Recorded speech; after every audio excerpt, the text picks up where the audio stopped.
Hey everybody, it's Chew Killed, and I'm playing Enforcer Criminal Police Action or something like that. Police Crime Action, I think. And it's a decent game. There's lots to do. It has tons of potential. It really could be an amazing game with great potential in a new genre of indie games. It has that potential, and I like what they do with a lot of things, but I think a lot of things could be polished, and I think that's the kind of game it is, an indie game. It has the ability to do that. So my objective is to make a roadblock and do checks on vehicles, like 5 within 20 minutes or something like that. And I always do breathalyzer checks and plates and license, as well as asking them to step out so I can frisk them.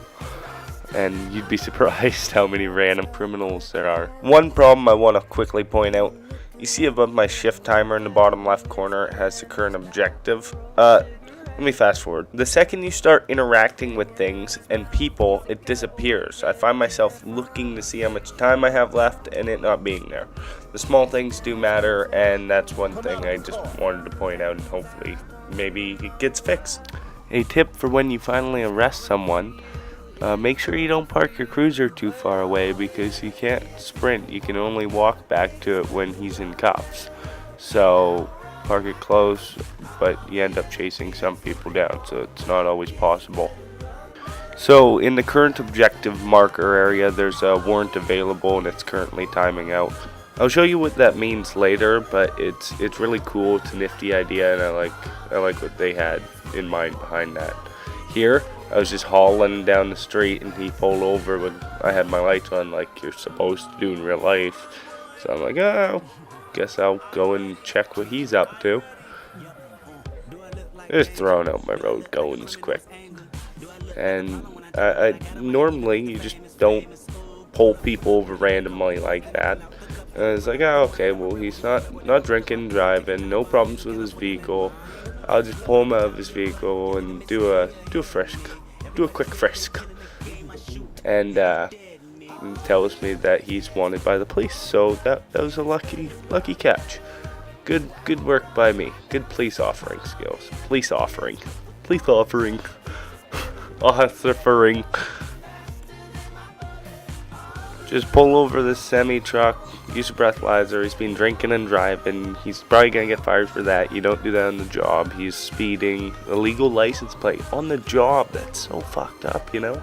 Anyways, for all those things, you can give him tickets, and then if he's only drinking and driving, you can actually handcuff him and tow his vehicle for that. Currently, I don't know what checking the ID does. It tells you his name, Michael Green, but other than that, it doesn't do anything.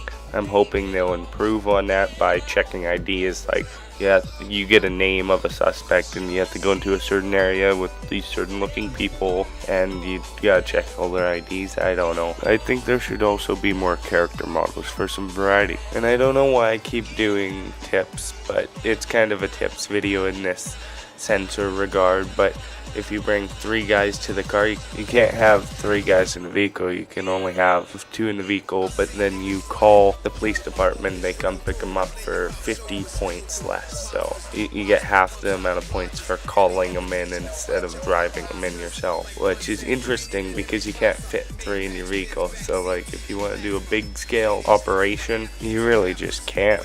Here's a fun glitch. If you tow someone's vehicle after you've asked them to get out, they'll just stand there and stare at you like you're some fucking alien from another planet.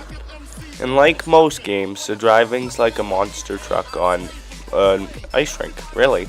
It's terrible. The handling's bad, the acceleration's bad, the top speed, how it gets up there, and then the engine just revs the fuck out in the highest gear. You know, it's all bad.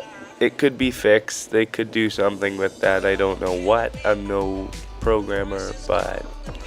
And I am bringing you to the police car customizer. I say police car because if you buy a home vehicle, you can bring it here, but you can't do anything with it. You can't change wheels or any of the customization options. So that's kind of lame. I know it's police enforcer, but if you're gonna do the home aspect of it in the home car, you should also have your home car customizations. And yeah, this side is the fixer side, the garage, mechanic.